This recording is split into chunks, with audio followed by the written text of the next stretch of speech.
magtrabaho diyan.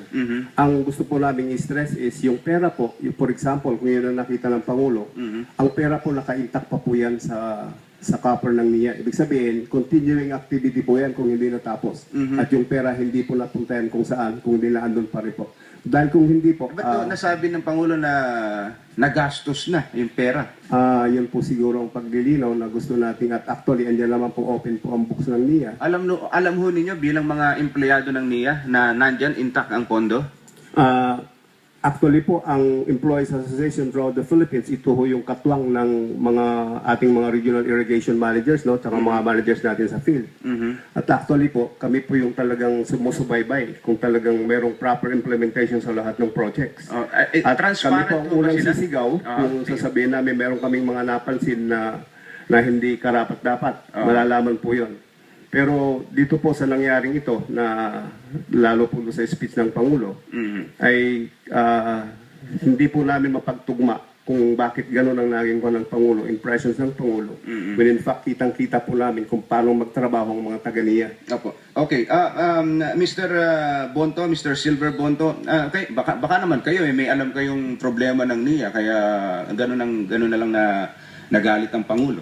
Sa hanay po ng magsasaka, wala po naman kami nakikita niya kasi isa rin po kami sa tagabantay niyan na dapat magre-report din po kami kung sakaling mayroong ganitong problema. Pero sa hanay po namin, at least nung mula ng 2010 hanggang 2012, malaki po ang naitulong sa aming magsasaka. Nagkaroon po ng additional na mga area na natutubigan at nagkakaroon po kami ng at least nadadagdagan po yung ani. Base po nga sa report ni Asik de Lima, nagkaroon po ng food sufficiency tayo ng at least 92 to 95%. Napakaliit na lang po para mag 100% tayo. So ibig sabihin, nabawasan na rin po ang importation mula po nung po ang ating Pangulo at saka pamamahala ni Administrator Nanggel, nabawasan na rin po ang importasyon natin dahil lumaki po ang ani at nadagdagan po ang ani ng mga magsasaka. Sa panig po ng mga irrigators ng samahan ninyo, National Irrigators, ano hong pagkakaalam ninyo doon sa sinasabing ng Pangulo na self-imposed target ng NIA na hindi na-meet samantalang na-release lahat ang budget nila? Sabi nga po ni Mr.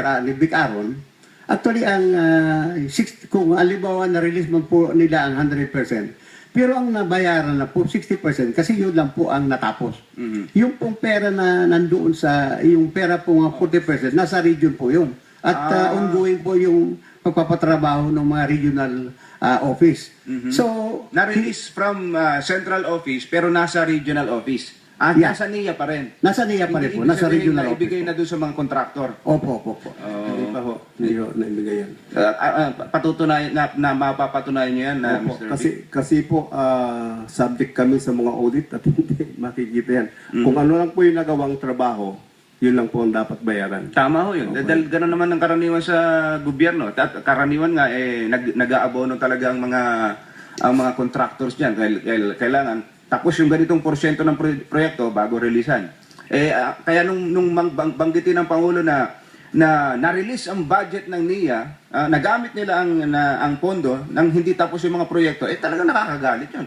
Ako man ang nasa kalagayan ng Pangulo, magngangalit nga ako. Pero hindi ho pala gano'n ang nangyari. Hindi po gano'n, Ka Jerry. At siguro open naman po yung books ng NIA at pwedeng matingnan yan. Pwede hong paimbestigahan yan ng Malacanang? Open po.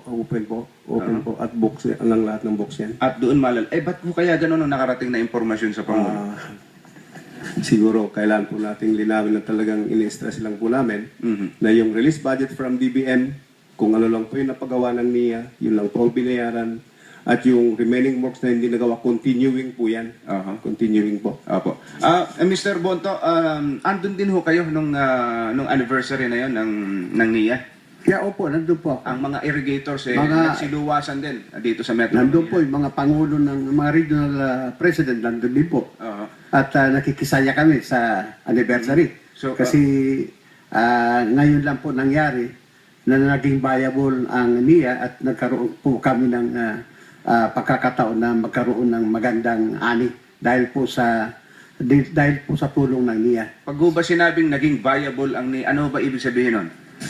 Yung pong at least kumikita na po. Kumikita. Dati Kumikita. dati hong hindi kumikita. Dati po, hindi. Nagkaroon sila ng net profit ng 949 million. Mhm. So, ibig sabihin, ngayon na po nangyari. Kailan ho yan nangyari? Itong 2012. Sa buong panahon ho na mula na ipanganak ang NIA, ngayon lang nangyari yan? Ngayon na po nangyari sa tutulan. Itong 2012? 2012 po. Sa ganun 2012 nangyari po yan. At makikita po ninyo lahat ng region sa buong Pilipinas. First time sa history ng NIA na naging viable. Kaya nga, doon nga po sa kaya napakasaya po namin dahil lahat ng mga regional irrigation managers may award. No? Pati mga Irrigators Association may award. At kung titingnan po ninyo, yung mga benefits ng empleyado, yung mga benefits na dapat ibigay sa empleyado, on time po yan na ibibigay. At yun nga sa sinasabing dahil po sa income, alam po ninyo, ang NIA Employees Association mayroong tinatawag na collective negotiations agreement sa management. Na ibig sabihin, alisin po natin lahat ng gastos ng NIA for the year. At yung remaining po yun po ibabalik po sa empleyado under PSLMC number 2. Aba, talaga. Okay, 50% ibibigay sa empleyado at yung 30% working conditions po. Yung 20% yun lang po matitira sa NIA. So ibig sabihin kaya makikita po ninyo talagang binabantayan po ng bawat empleyado yung income ng NIA. Dahil may share doon, may dagdag nakita ron ng mga Yun po empleyado. Yun po ang parang incentive na kinuha. Kaya kung paano namin tinutulungan yung ating management ng NIA, ay ganun po ang pagbabantay na ginagawa ng lahat ng empleyado sa buong Pilipinas. Ang mga irrigators ho ba may pakinabang din doon sa pagiging viable ng NIA ngayon? Meron din po. Meron din ho kayong share doon sa Meron din sa po share pondong kami sa- naiipon na yun? Opo. Paano ho? Doon po sa tinatawag doon sa collection efficiency ng mga irrigators. Meron po kami kaparte po kami ron Talaga ho? sa yung kinikita po sa collection po. Okay, siguro kaya naman na-extend pa nitong nakaraan, dahil nag-retire na yan, si Administrator Nanggel, na-extend siya, siguro dahil nga doon sa magandang performance na yan. Tama po kayo. Kaya lang pagdating dito sa anniversary niyo, parang nakikinig ako ng mga itsura ninyo nung anniversary ng NIA na talagang masayang-masaya kayo, tapos biglang natigil lang yan, na para kayong binuhusan ng malamig na tubig. Ganon ba naging Ganun nga po. damdamin ninyo? Po yun. At talagang yun yung gusto naming linawin. At anyway, nagsalita na ang presidente at magkakaroon na nga ng turnover mamayang hapon, ngayong umaga. Itutuloy po namin kung ano yung sinimulan ng ating administrator ng GEL. At palagay ko yung ginawa po niya sa buong NIA, hindi malilimutan ng lahat ng magsasaka at ng mga NIA Employees Association ng Pilipinas, yung lahat ng empleyado. At damang-dama po namin yan. Alam po. Kaya nga lang po, ganyan nga sa nangyari doon sa speech ay ginagalang po namin kung ano yung naging mga pronouncement ng Pangulo. Prerogative ng Pangulo talaga yan. nililinaw lang po namin na yung pera po, kung merong na yung na-release, ay sinasabi po namin na yun po ay intact at continuing po yung mga projects na ginagawa ng NIA. Prerogative po ng Pangulo na magpalit, maglagay ng mga tao sa gobyerno. Meron na po siyang ipinalit sa pangalang Claro Maranan. Siya ngayon ang turnover, di ho ba?